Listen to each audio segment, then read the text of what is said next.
have given my best to the assembly, and whatever people say and whatever things they want to say, I live with my head high, a very proud person for the contribution I gave to the assembly. I gave it my all. My only misgiving is that I'm sacked, even with all that I gave and the effort I made to make the assembly what it is today. That is my only regret. There were allegations that the court had already made a decision on. An example is the so-called petition by staff.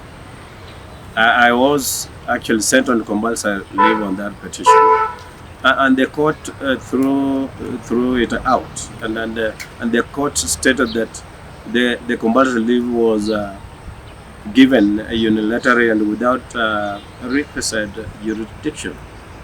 So you see, that's one of them. Another one is about the interdiction of staff. And some of the staff went to court and they were told, no, the interdictions are procedural. All over the civil service, accounting officers have powers to interdict, but they are also taken to task to explain whether those interdictions are within the law. So when these guys went to court, they were told, no, this is a procedural and it's within the law. But you see what was happening? The then speaker is the one who chairs the board. Among those interdicted are his son. Then he sits to make a decision that affects his son. And that's conflict of interest. When you explain a fact like that one, there you see this is conflict of interest.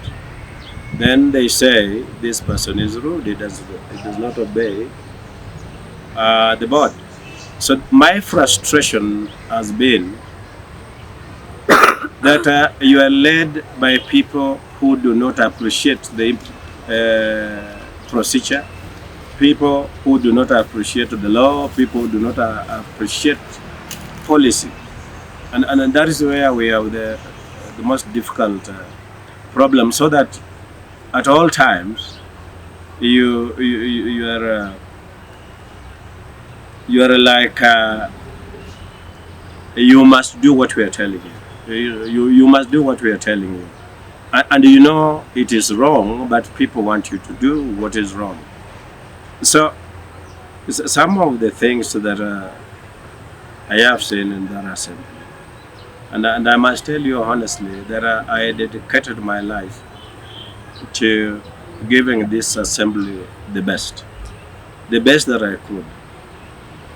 Because when I was sent from Nairobi to come to Kisii County Assembly, we didn't find any structure other than the municipal building.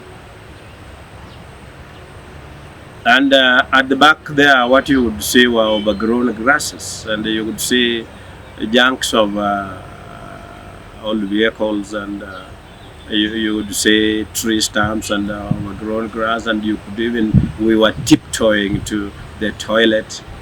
We have come along the way. If we go to that assembly and you look at how it is now, you will agree